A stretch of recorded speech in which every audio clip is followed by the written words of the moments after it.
Craft beer Bierkergaard checking in for this time. I wanted to let you know I am currently enjoying a brewery. It's called Where is the Lava? It's bourbon barrel aged sour imperial stout with cherry, cacao, nibs, cocoa powder, and Madagascar vanilla beans. And the brewery is a craft brewery out in California. They have at least 2 locations out west from what I know. And they have a location in DC. So I hope to visit them when I'm down in DC in a couple of weeks. They have a bottle shop down there. I'll pack up some stuff. The brewery is not a typical craft brewery. They're definitely high end.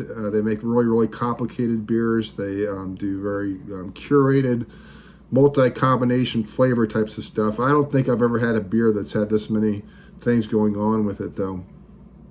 Once again, Where's the Lava? Bourbon barrel aged sour imperial stout with cherry, cacao nibs, cocoa powder, and Madagascar vanilla beans.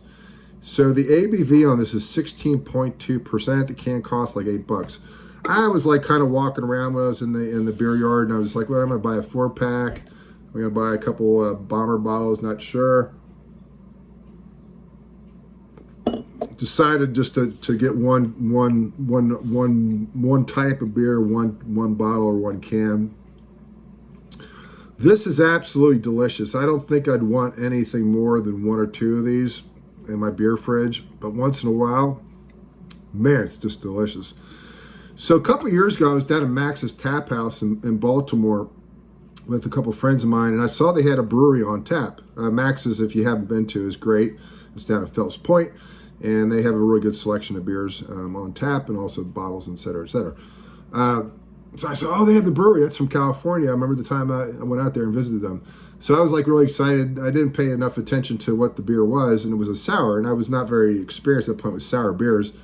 And I drank it, and I almost spewed it all over the floor and into the air because it tastes like vinegar.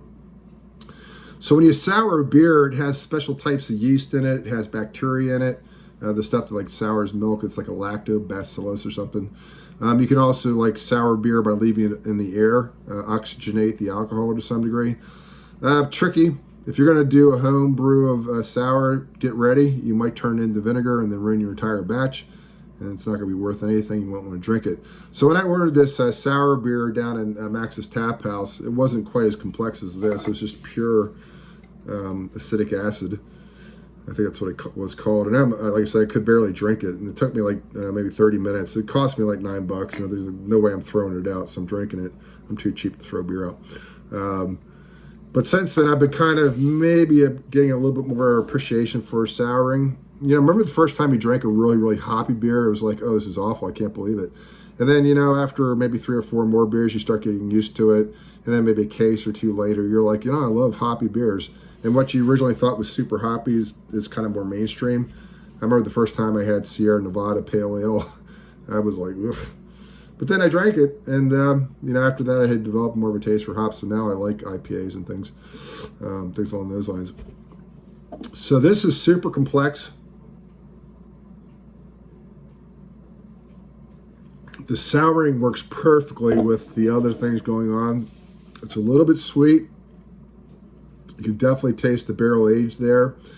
The imperial just means it has a lot of alcohol in it. The stout means that the malt was roasted darker, as you can tell by kind of the color here. It's a little bit on the dark side. It's got cherries in it, which are bittersweet. The cacao nibs, which are probably sweeter. You know, cocoa and cacao are bitter to start with, but there's something sweet on this going on too. Cocoa powder, cacao nibs, chocolate there, and Madagascar vanilla beans. And I don't know if they're naturally sweet or not. I don't think they are, but they're sugar added to them. And then it's got a name on Terreux, which is probably some kind of Belgian name for like what they're doing here. So this has got a lot going on. You're not going to find a beer that has much more of a flavor profile than this, and it really super works out well. Like I mentioned, I'm going down to DC in about a week and a half, 2 weeks, 22nd, 21st, something like that. So I hope to stop by their bottle shop that's only about 6/10 of a mile from my hotel room. I'm doing a tour of the Midwest following Lincoln's train trip from Springfield, Illinois to D.C. when he was elected president. He took a train trip, his inaugural train. So I'm retracing the steps of that, and I'll wind up in D.C. at the end of the trip. So I'll be down in D.C. and hope to stop by the brewery and get some bottles to go or drink some of them there.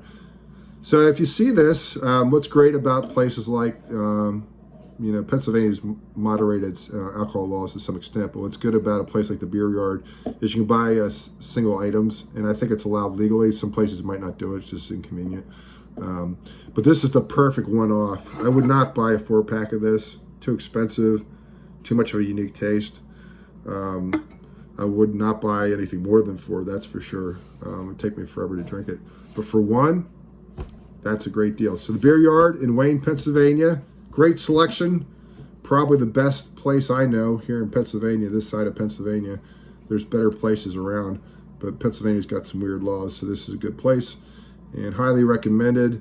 The brewery out of California, got a DC bottle shop, and have a brewery out in California itself. So highly recommended this. I would give it probably, for 100 was a perfect score, I'd probably give it a 92.